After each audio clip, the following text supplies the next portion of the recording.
Hello and welcome to the channel.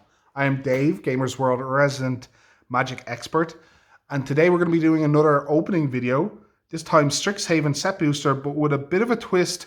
We got the Japanese version. And that might not seem like the biggest deal, you know, you've seen foreign magic cards before, but the Japanese set has the Japanese exclusive promos or alt arts. Now you can get that in some of the collector boosters and the set boosters, but you'll see them way more in these exclusive Japanese boosters, and they've been kind of hard to get your hands on. Though if you want to get your hands on a box, they are on gamersworld.ie at the moment. You can also like and subscribe to the channel to help Gamers World out a bunch. We're starting up this YouTube channel. We're trying to get as many opening videos as we can on them, and your support would mean a lot. Even a quick comment in the comments would be amazing. But enough babbling, enough of the intro.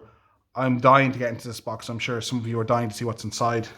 This is my first time, I think, seeing a Japanese box open. We haven't opened any for the store besides this. Bit of an inelegant opening there.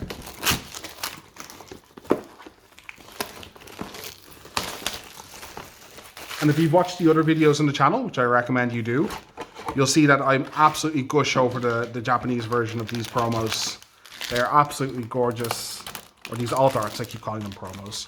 These Japanese alt arts are absolutely gorgeous, even though I'm definitely going to get some of them wrong again. There's a lot of different arts and I haven't learned them all off by heart. I'm really excited to see if we get any of the foil ones. Some of the foil ones worth a bunch of money and look super. If you've never seen a Japanese pack either, they come like this. They have this, for some reason, that they don't have on the English packs to help them hang up. And I always wondered why, and I wonder if it's because they have more kind of vending machines over in Japan for these, so maybe they have to hang on the vending machines. I'm unsure. I'm not sure why it's like that. If you know, let me know in the comments. I'd love it. They also have this little tab. Can rip open. They're just light years ahead in Japan. Really. Light years ahead. Okay. So let's see how many cards I mess up because they're in a different language. I also forgot the order of the pack. I haven't opened a Japanese pack in years since I played a GP over there a couple of years ago. Played my first Pro Tour over there. Humble brags. But the order of the packs are different. So we get the lesson up front and we get the foil land up front. Some commons. Okay. Then we got I'm so bad with names. This was always going to be bad. I know exactly what the card does. It reduces effects. This is, you guys can absolutely wreck me in the comments. This is a conspiracy theorist, an agonizing remorse. So you can see you can still get the normal mythic. You can still get the normal mythical archive promos in the Japanese packs, but they are in Japanese, so you can get both arts in the Japanese packs. We got the foil. Ooh, foil token. Japanese token's quite nice. I remember a long time ago how hard it was to kind of get Japanese cards. And it used to be this kind of convention that Japanese players at GPs wanted English cards because they're worded a bit better for tournament play. And a lot of them wanted to learn English through the cards. And a lot of English players wanted Japanese cards. They were kind of a little harder to get. There's less of them made. Or there's less of them printed. And you used to get a lot of nice trades like that where the Japanese cards were worth a bit more in Western countries. But you'd get them for decent value off Japanese players who just kind of wanted to trade rares 1-for-1 into English. Harmonize, our second non-alt art promo, or alt art mythical archive. I for one do love Japanese cards. Like I love the look. It's not for everyone, and for tournaments I have started using them less, though I used to use them a lot when I was younger because my memory is very bad. I don't want to ever wreck myself and not know what the card does, but if your memory is a lot better than mine, rip apart is nice in Japanese there. I think having Japanese cards is so sweet. Weather the Storm. Ooh, nice list card. So I didn't know this. The list cards are only, obviously only in English. A nuisance engine there. Making a nuisance of itself.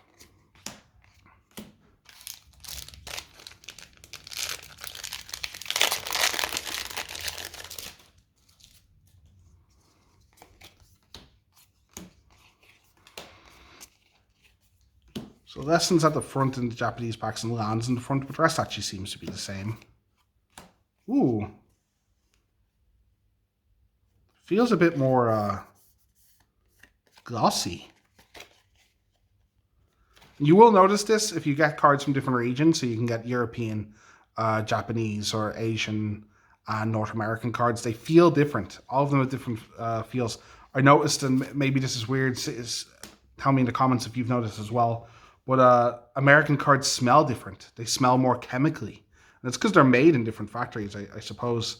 But the Japanese cards seem a little more glossy, especially the Japanese promos. We've got a Divine... what's the card that removes a creature from play, puts one to play from your hand? Divine... drat. It'll come to me in a second.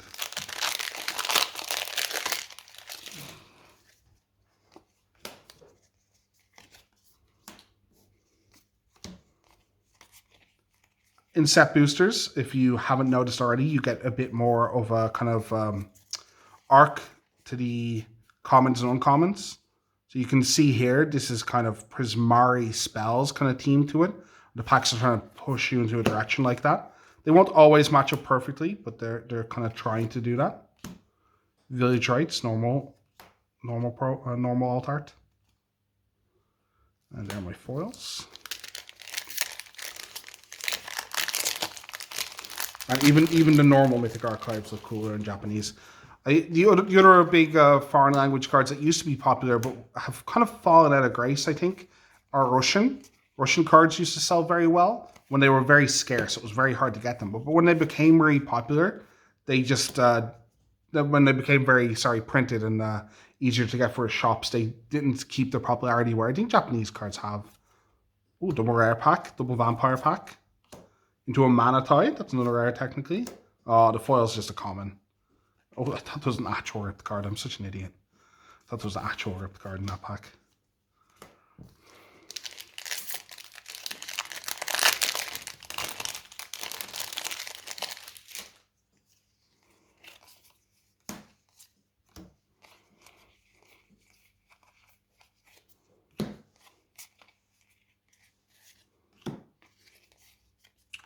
Ooh, Duress. That's really cool. Again, it's something about the way they've done this art. It's hard to describe, but it feels like they feel a little bit like the art cards. Actually, they feel and look really similar to the art cards. I didn't notice that. Like they feel glossier. I didn't notice that when they were in the English pack. So maybe it's something about the Japanese printing process for the Duress.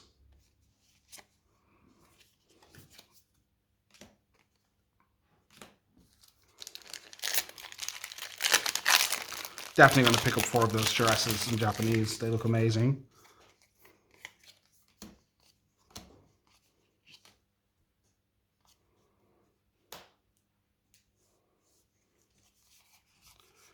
So this is interesting. I don't know if it's... I don't remember it being like this in the English packs, but these are like more organized. So it goes less in commons, uncommons, rares, promos. And I'm pretty sure it isn't like that in the English packs, that you can get a mix of like commons and uncommons. I could be wrong. We'll cultivate. Foil slot. Hate the art. Don't know why. Freaks me out. Why is his neck like that? Get out of here. Nothing inherently wrong with how it's drawn, just the creature itself. Get it out of here.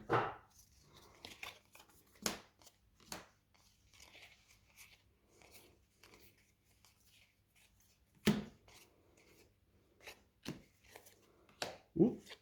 Strategic planning. That's a nice one. I have no idea what this says. I think this is the tips card. Or might be the how to draft card.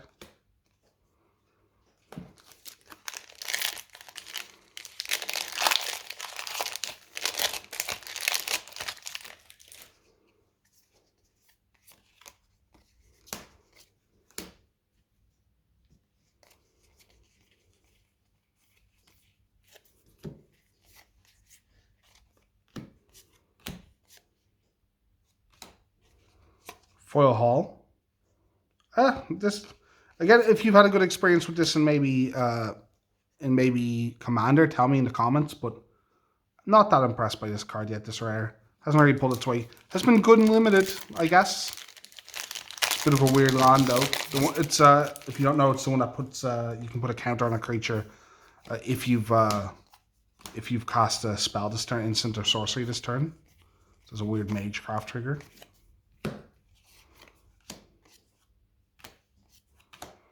So, oh my goodness.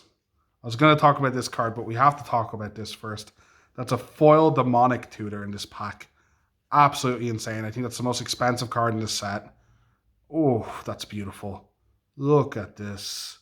We've been running good on this channel with these Japanese cards. That's exquisite. That's going straight in the sleeve. We need to take a sleeve break there. That is insane-o. I think it is my favorite art as well, besides the point that it's a very valuable card, and everyone enjoys opening valuable cards.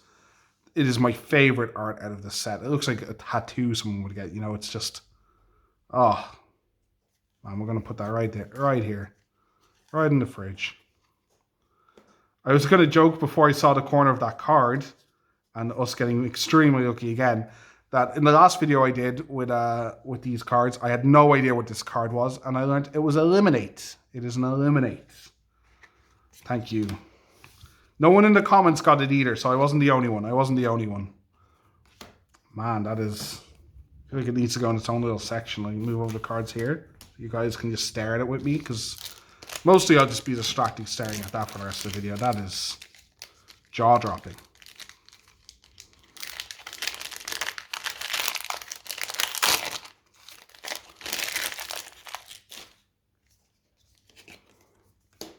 Absolutely jaw-dropping. My favorite pun of all time. You can't see it because it's Japanese, but hall monitor. Oh man, I haven't seen the alt art of this is Luca. Didn't even know what this was looking at it. That is very cool. He is hench there. Look at that. Nice alt art. Ooh, still don't know what this one is. Is that a triple alt art? Look at this. Look at this pack. We got a dragon. We got an alt art Luca at Mythic.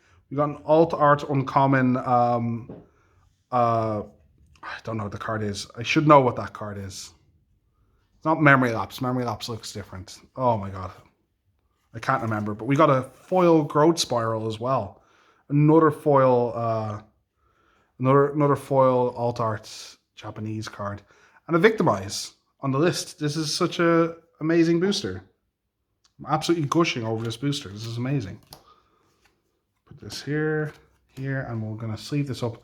Growth Spiral has to be one of my favorite cards of the last couple of years. I always like to explore. And I know the card's probably a little too powerful and has some bad memories because of its time in Standard with Uro. But that card is sweet. Oh man. What a value pack. Absolutely insane value.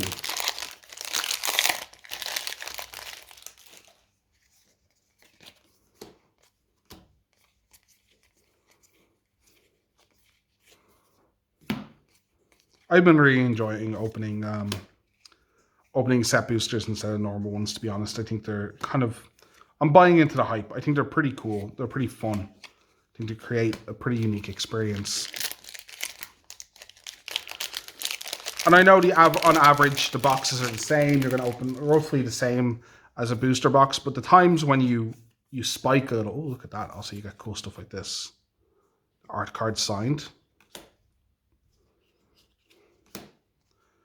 I know on average you're going to get like very similar boxes. Like the set boosters are always going to be a little better in value. They're a little more expensive, but they're a little better in value. You end up with like slightly less commons. But the times where you do stuff like this, like double rare and alt art card here,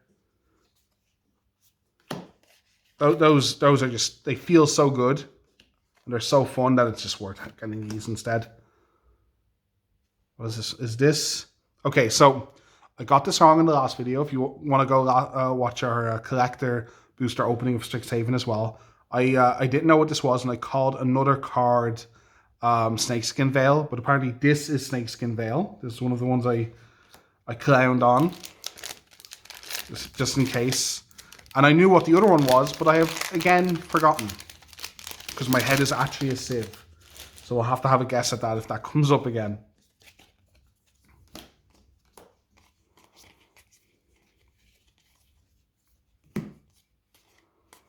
Ooh, some strong Quandrix vibes from this pack. And a decent rare. Oh my lord, what a nice list card.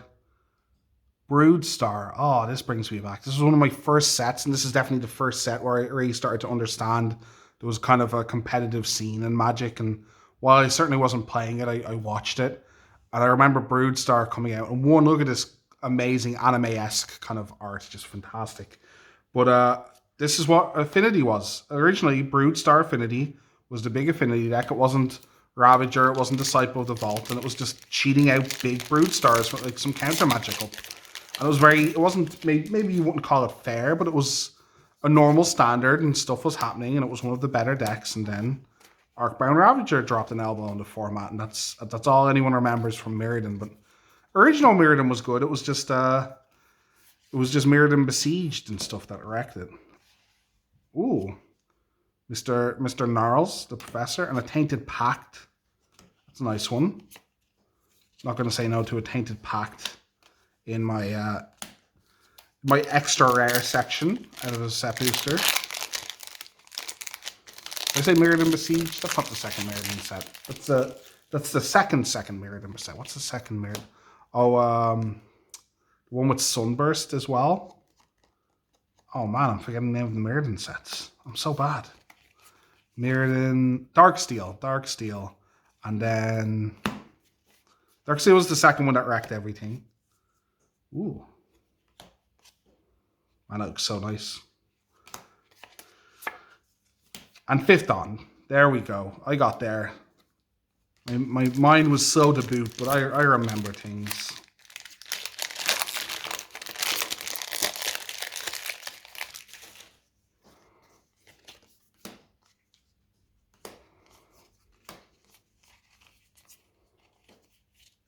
Quandrix Apprentice. The apprentices have been this apprentice has been quite nice for me. Limited. Doomblade. As in dies the Doomblade. That Doomblade.